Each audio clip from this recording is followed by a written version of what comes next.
Are you sick of getting sacked to Snake Eyes Ash, Fiendsmith Bell, or even Tenpai Pydra with Impulse? Well, I have the deck for you. This is MERMAIL. MERMAIL has been making waves in the recent meta, getting multiple regional and YCS tops alike in a deck that only really can run you around $200 if you don't include Impulses or Molcharmies. A deck that just got incredible new support, so I want to show you guys why this deck is so good and why you should play it this format. Recently just got support in the latest set. This gave it new cards like Abyss Shrine and extenders like Poseidra, which really just extenuated what it was doing before, but makes it so that most cards now just get you to your Neptibus, which Neptibus now facilitates a insane one card combo. It's arguably more advantage than you get off of normal summon Snake Eye Ash at this point. Normal summon Neptibus is equivalent to basically ripping 2 cards from your opponent hand guaranteed, on top of setting up 2 Omni Negates, on top of more interruptions, on top of hand traps. It's arguably the best end board in the game right now for a 1 card combo. Now, you might say, oh, well, this obviously loses to hand traps, right? Well, not necessarily. I think that one of the biggest reasons why MERMAIL is so great right now is that a lot of the hand traps, yes, are quite good against it. Like if you think of things like Shifter and Droll, these are the more devastating hand traps against MERMAIL. However, things like the Molcharmies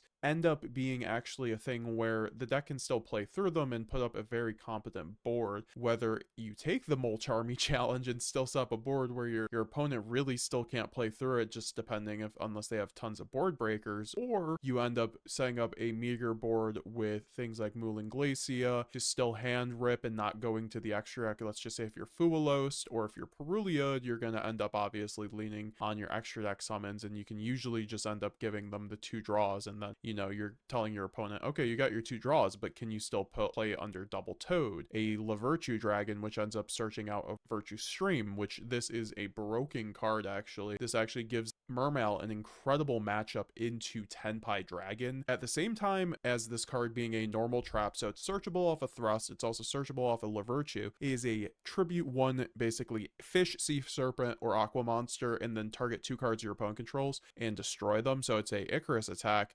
But even in the graveyard, it has a relevant effect that says target 1 monster your opponent controls, and basically if it is not destroyed, it becomes a water. And this is very relevant because against the Tenpai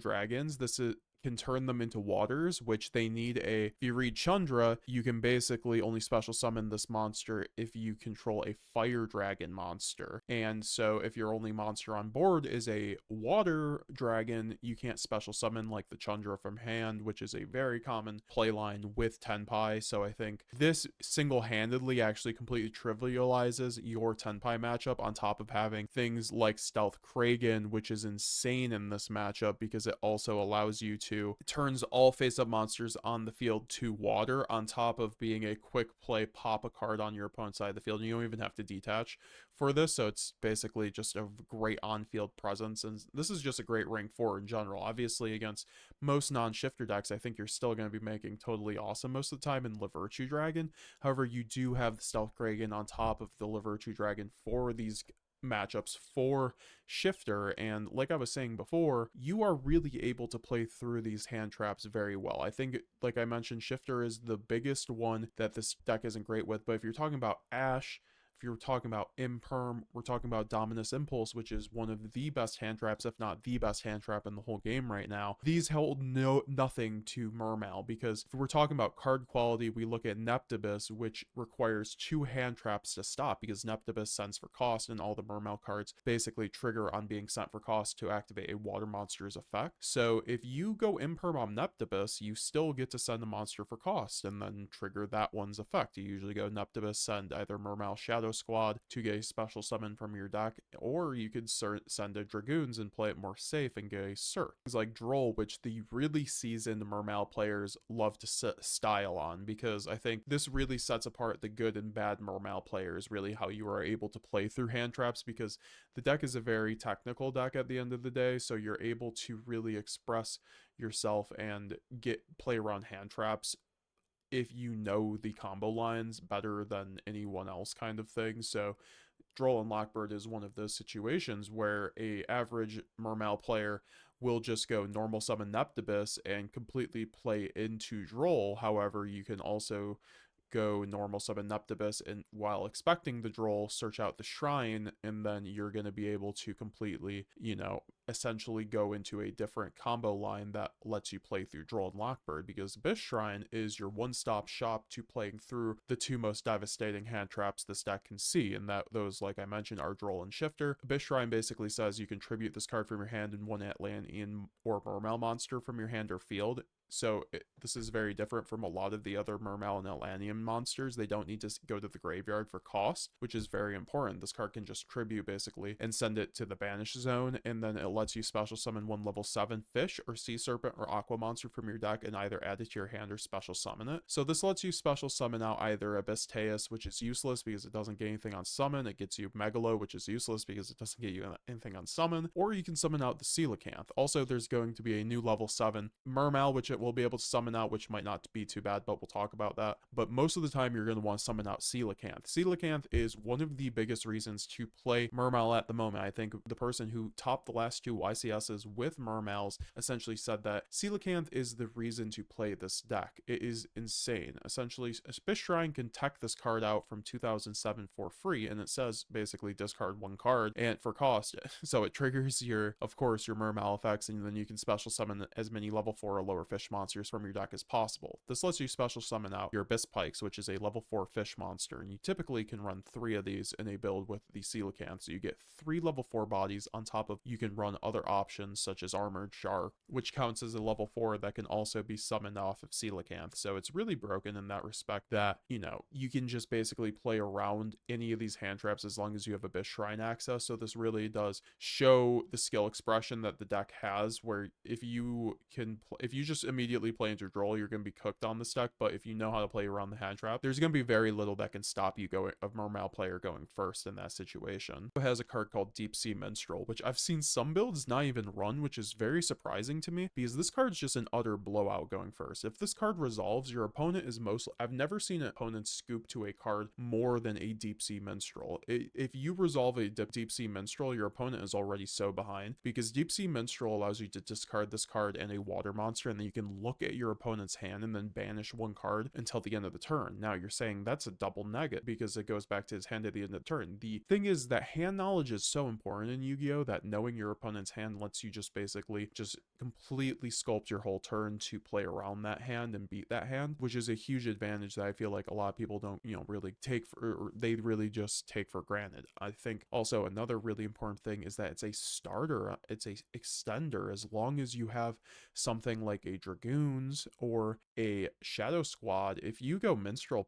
pitch Shadow Squad or Minstrel pitch Dragoons special Neptibus or search Neptibus on either of those, you're ripping a card from your opponent's hand, and then you get to basically go full combo and then go to the Mooling Glacia and then rip another 2 cards. So your Deep Sea Minstrel can rip a card you want basically your opponent to start with, so their least important card in their hand, and then you'll have a better chance at ripping. You'll have a 50% chance at ripping the cards you want with the Mooling Glacia. And then if you're like me and you run the Trishula, because the Deep Sea Minstrel is a level 3 tuner, which can be special summoned off a Poseidra when it's basically linked off in your combo, which is crazy. Poseidra is just insane. This card we're gonna have to talk about after. Deep Sea Minstrel is also level 3 tuner, which allows you to go into Trishula. Trishula is really cool in Mermail because you get to rip a card on top of the 2 cards that you already rip off of the Mooling Glacia, and then the 4th card off the Minstrel. So a lot of the time, if you have at least 2 to 3 waters in hand, you'll be able to rip 4 cards in a build like this, which is really devastating because at the same token, you can still end on double Toad or a Toad plus Lavirtue plus hand traps. So that's going to get you basically enough interruptions to play through the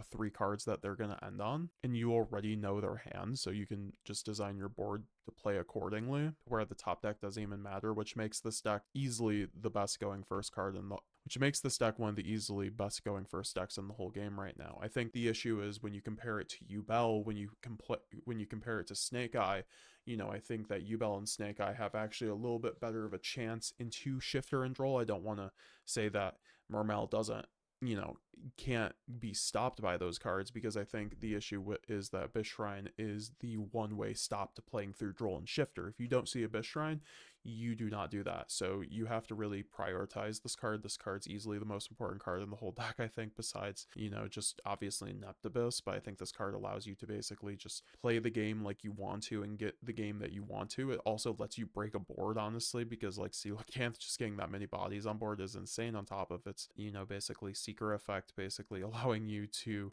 when a card effect is activated that targets this card on the field, you can quick effect tribute one other fish monster, negate it, and destroy it. So it's like not bad. It protects itself. And so I think that Mermail is also very good going second in certain respects. I think that you can run a lot of the best hand traps in the game. You can run Fuwalos, you can run purrely, you can run Duel, you can run Imperm, and I think most importantly, you can run Dominus Impulse, because this is a pure water deck. Dominus Impulse only locks you out of light, earth, and wind, so at the end of the day, you are able to run Dominus Impulse, which is the best hand trap in the format, arguably, besides Mulcharmy. And just like me and a lot of other people have been topping with Mermail, they've been running Dominus Impulse and the Mulcharmy Fuwalos and the purrely, because purrely is a level 4 aqua, so it's also a combo piece in Mermail, because you can just worst case normal summon purrely if you have another level 4 on board, and then make a rank 4, you know, Bahamut Shark, you know, and just completely go from there. It also is great for discarding off of your waters for effect. I think purrely is basically a mainstay over Fuwalos actually in this deck.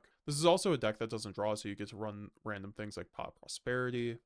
Also, great cards like 1-for-1. I do think that the engine commitment is quite large, though, so you do have to be careful with your hand trap lineup. Personally, I'm running things like Ash, Purrelia's, Impulse, and because of this, you can also shore up on your weaknesses with cards like Crossout Designator. Also, cards like Triple Tactics Thrust helps you play through Shifter, obviously, because if you get Shifter, you can go Triple Tactics Thrust, and then you can end up setting things like the Virtue Stream or Dimensional Barrier. And then there's new support for Mermail in the form of Poseidra, which helps the going second of Mermail, which it already wasn't. It's not like perfect, but this really does help it, because it's a board breaker Neptibus at the end of the day that helps you extend plus pop a body, and it's a level 7, so it's, you know, a little bit better searching than Megalo going second, so you love to see it. My Mermail list in the corner. Thanks for watching. Of course, if you guys want to see more Mermail content, leave me a comment down below. I'm down to do some combos and all that fun stuff, and let me know, have you guys tried out Mermail?